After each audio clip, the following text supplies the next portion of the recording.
Hello friends, assembly language programming की lecture number 25 में आपका स्वागत है। इस लेक्चर में हम लोग डिस्कशन करने जा रहे हैं लूपिंग इंस्ट्रक्शन और स्ट्रिंग इंस्ट्रक्शन। खास करके 8085 में ये दोनों ही टाइप के इंस्ट्रक्शन नहीं थे, जिसके कारण हमने कंप्यूटर नहीं बनाया था। क्योंकि कंप्यूटर में प्रोग्रामिंग की अगर हम बात करें या डेटा मैनिपुलेशन की बात करें तो स्ट्रिंग एक बहुत ही इंपॉर्टेंट डेटा स्ट्रक्चर है, जिसको हम लोग कैरेक्टर या स्ट्रिंग से रिप्रेजेंट करते हैं। हाई लेवल लैंग्वेज प्रोग्रामिंग में भी आपने देखा होगा। और डिसीजन मेकिंग का एक बहुत ही इम्पोर्टेंस है। तो डिसीजन मेकिंग में हमने तो पिछले क्लास में देखा था कंडीशनल और अनकंडीशनल जंप की बात।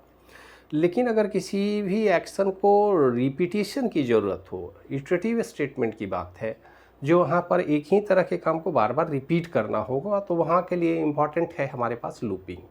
हाई लेवल लैंग्वेज में लूप के लिए आपने डू वाइल और फॉर लूप का इस्तेमाल किया है। लेकिन असेंबली लैंग्वेज में क्या हो, यहाँ पर तो उस तरह के इंस्ट्रक्शन हमारे पास नहीं है। तो यहाँ पर लूप के लिए अलग अलग इंस्ट्रक्शन है। लेकिन विशेष करके अगर हम लूप इंस्ट्रक्शन की बात करें तो एक बात आपको ध्यान में रखना होगा कि लूप में एक ब्लॉक ऑफ स्टेटमेंट होते हैं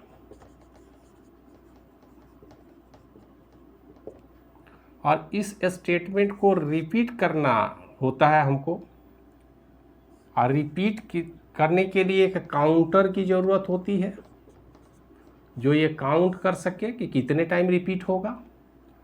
जब तक हम काउंट नहीं करेंगे कि कितने टाइम रिपीट होगा, तब तक तो हम इनफाइनाइट लूप में चले जाएंगे, जो हमारे लिए एक समस्या पैदा कर सकता है।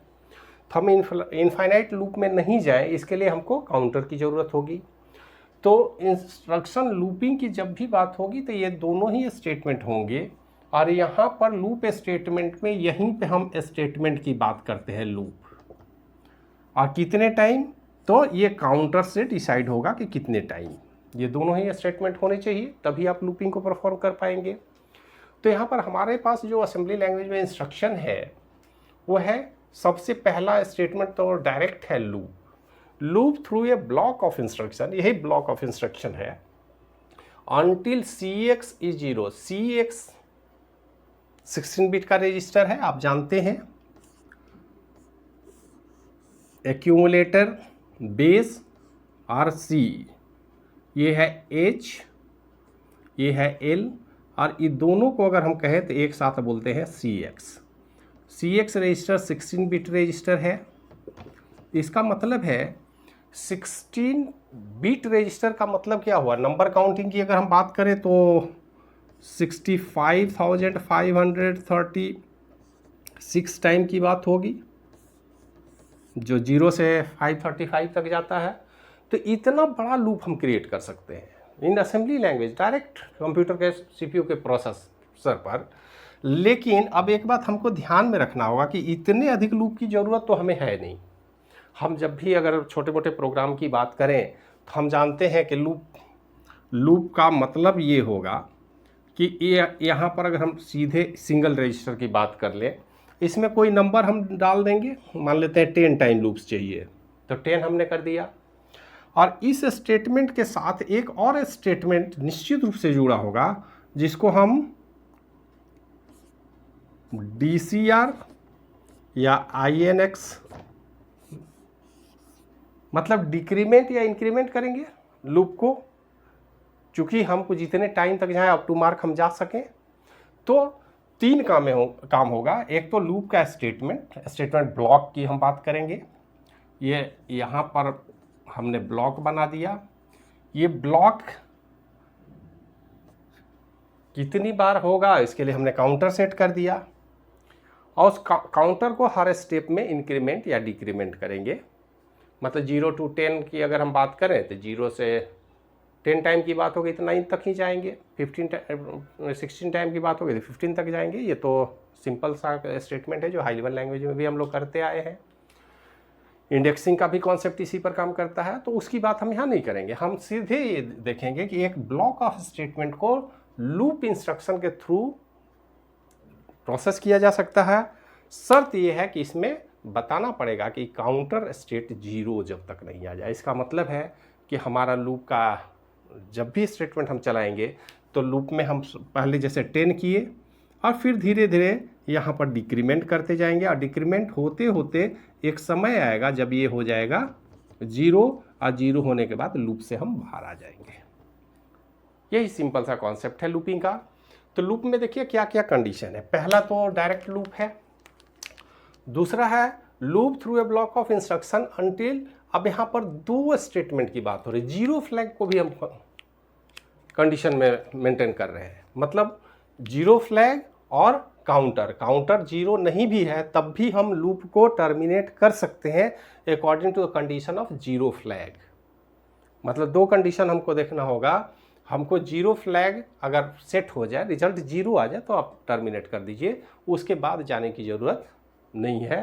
तो हम चाहें तो सीधे काउंटर का इस्तेमाल करें या जीरो फ्लैग और काउंटर दोनों का इस्तेमाल करें। और जीरो फ्लैग और काउंटर में फिर काउंटर को हम क्या करें, काउंटर जीरो हो नहीं हो कोई फ़र्क नहीं पड़ता, अगर जीरो फ्लैग सेट हो जाता है तो आप इसको टर्मिनेट कर सकते हैं।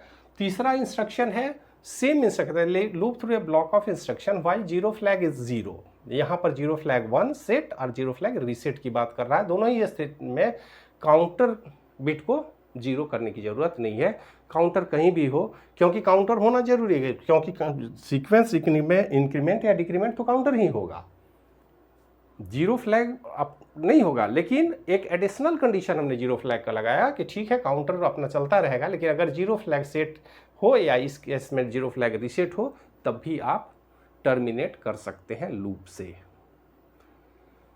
तो डबल कंडीशन वाले स्टेटमेंट भी हैं।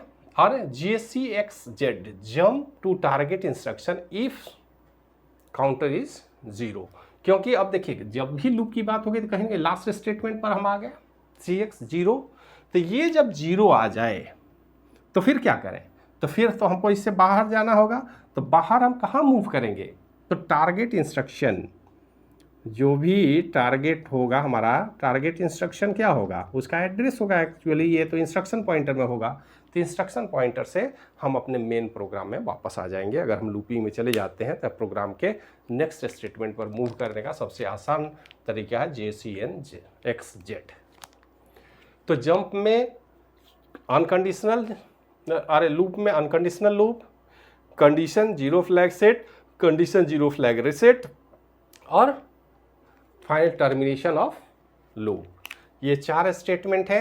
ये चार से ही हमारा काम हो जाता है। हाई लेवल लैंग्वेज में अलग अलग टाइप के लूप बनाए हैं, लेकिन यहाँ पर हमको अलग अलग लूप बनाने की ज़रूरत नहीं है। और दूसरा सबसे पावरफुल हमारे पास इंस्ट्रक्शन सेट है 8086 में या 88 में, वो है स्ट्रिंग मैनिपुलेशन भी, जो कैरेक्टर डेटा टाइप या स्ट्रिंग की बात हम करते हैं तो स्ट्रिंग मैनिपुलेशन का माइक्रो प्रोसीजर में इंस्ट्रक्शन है, तभी हम स्ट्रिंग का मैनिपुलेशन हाई लेवल लैंग्वेज में भी कर पाते हैं, क्योंकि उसका असेंबली कोड तो चाहिए, बिना असेंबली कोड का प्रोसेस नहीं हो सकता है। तो 8085 में ये सुविधा नहीं था, 8086 में ये सुविधा है हमारे पास। तो यहाँ पर सबसे पहले देखिए क्या है, रिपीट, ये भी एक तरह से लूप का ही कंडीशन है। जब भी किसी एरे को एक्सेस करना हो तो हम जानते हैं कि कैरेक्टर में सिंगल बाइट की बात होती है, byte by byte process operate किया जाता है स्ट्रिंग में, इसलिए यहाँ पर पहला इंस्ट्रक्शन है repeat following instruction until CX वही काउंटर बिट इज जीरो। तो यहाँ भी हम लूप के जगह पर ब्लॉक ऑफ स्टेटमेंट को रिपीट करेंगे, REP, बात वही हो रही है, उस स्टेटमेंट को, उस इंस्ट्रक्शन सेट को बार बार रिपीट करेंगे, कब तक, जब तक कि काउंटर जीरो सेट ना हो जाए।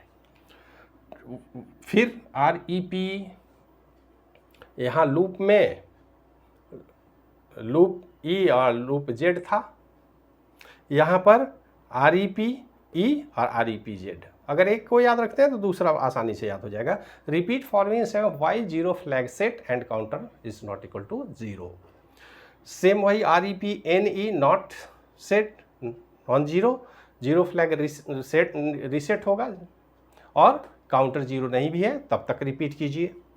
तो ये तीनों इंस्ट्रक्शन हमारे लूप से बिल्कुल मिलते जुलते हैं, लेकिन इसके अलावा भी हमारे पास स्ट्रिंग मैनिपुलेशन में और भी इंस्ट्रक्शन है। जैसे यहाँ पर अलग अलग इंस्ट्रक्शन है, moves B means byte of data, और moves W means word means 2 byte। तो बाइट या डबल बाइट मतलब वर्ड दोनों को प्रोसेस कर सकते हैं। तो मूव बाइट और word from source to destination string, यहाँ पर सोर्स और डेस्टिनेशन का जिक्र करना होगा, हमें बताना होगा अपने इंस्ट्रक्शन में कि सोर्स कहाँ से लेना है और कहाँ पर मूव करना है, क्योंकि ये मूव इंस्ट्रक्शन ही है। एक्चुअली मूव इंस्ट्रक्शन आप पढ़े हैं डेटा ट्रांसफर ग्रुप में, लेकिन वहाँ चूंकि स्ट्रिंग की बात नहीं थी तो स्ट्रिंग मूवमेंट का नहीं था। स्ट्रिंग मूवमेंट के लिए इंस्ट्रक्शन है हमारा move H, move S B and move S W. इसके बाद कंपैरिजन, आप कंपैरिजन भी कर सकते हैं। यहाँ भी बाइट और वर्ड दोनों का कंपेयर बाइट और word in source and destination string. दो स्ट्रिंग है, दोनों के बीच कंपैरिजन करना हो तो हमारे पास असेंबली कोड है उनके लिए, COMPS, COMPSB और COMPSW।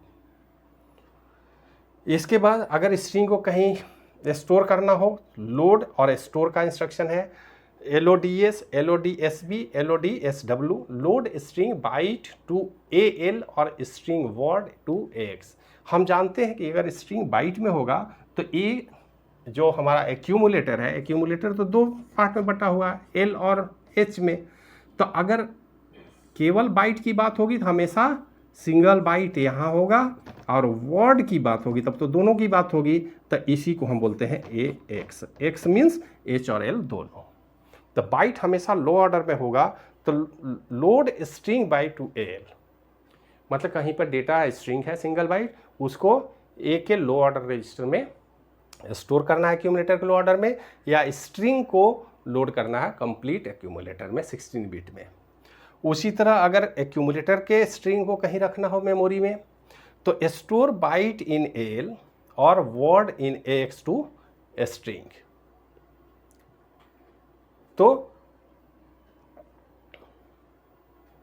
अब यहाँ पर लोड का भी ऑपरेशन है और स्टोर का भी ऑपरेशन है। तो स्टोर में लोड का ठीक उल्टा काम होगा। लोड करने में AL या वर्ड को एक्यूमुलेटर में रखते हैं, एक्यूमुलेटर से वर्ड को कहीं बाहर ले जाना है, या 16 बिट AX को टू स्ट्रिंग कहीं स्ट्रिंग में भेजना है कि कोई मेमोरी लोकेशन में डालना, किसी वेरिएबल में डालना है, तो उसके लिए हमारे पास लोड और स्ट्रिंग स्टोर इंस्ट्रक्शन है। और सबसे लास्ट इंस्ट्रक्शन है स्कैन। कई बार हमारे पास जैसे एरे ऑफ स्ट्रिंग है, उसको कंपेयर करना है, लेंथ वगैरह काउंट करना है, कंपैरिजन करना है, तो हमको क्या करना होता है, पूरे स्ट्रिंग को स्कैन करना होता है। तो स्कैन करने का हमारे पास फीचर है scan string by comparing byte in AL to string byte. मतलब हमारे पास AL में कुछ डेटा है, उसके थ्रू किसी बाइट ऑफ डेटा को कंपेयर करने के लिए हमको स्कैन करना होगा, एक एक वर्ड को मिलाना होगा, और word in AX to string word. मतलब पहले से हमारे पास AL में कोई बाइट ऑफ स्ट्रिंग है या AX में वर्ड ऑफ स्ट्रिंग है, उसको किसी बाहरी स्ट्रिंग, किसी दूसरे स्ट्रिंग से कंपेयर करने के लिए हमको 1 by 1 स्कैन करने का इंस्ट्रक्शन है हमारा पास। STASB, B means byte, STASW मतलब वर्ड। तो हम देख पा रहे हैं कि हमारे पास माइक्रोप्रोसेसर 808688 में हमने 2 एडिशनल इंस्ट्रक्शन सेट डेवलप किया, और इस इंस्ट्रक्शन सेट में लूपिंग का कॉन्सेप्ट हमने डाला ताकि हम रियल वे में प्रोग्रामिंग कर सकें। किसी इंस्टेंस को, किसी इंस्ट्रक्शन सेट को, किसी ग्रुप ऑफ इंस्ट्रक्शन को, ब्लॉक ऑफ इंस्ट्रक्शन को जब तक चाहे हम रिपीट कर लें, एक ही घटना को बार बार रिपीट करने का प्रोविज़न हमने डाला, लूपिंग बनाया। और दूसरा रिपीटेशन का कॉन्सेप्ट है और स्ट्रिंग मैनिपुलेशन का कॉन्सेप्ट है। ये रिपीट जो है ये न्यूमेरिक वैल्यू पर ज़्यादातर लूपिंग का काम होगा, न्यूमेरिक काउंटिंग से हम काम करते हैं, लेकिन स्ट्रिंग में जब भी काम होगा तो उसको लूपिंग नहीं बोलेंगे, रिपीटेशन बोलेंगे। तो स्ट्रिंग में भी लूप का ही काम हम कर रहे हैं, लेकिन बार बार एक ही काम को अगर रिपीट कर रहे हैं तो इसको यहाँ पर इंस्ट्रक्शन हमने दिया है रिपीट।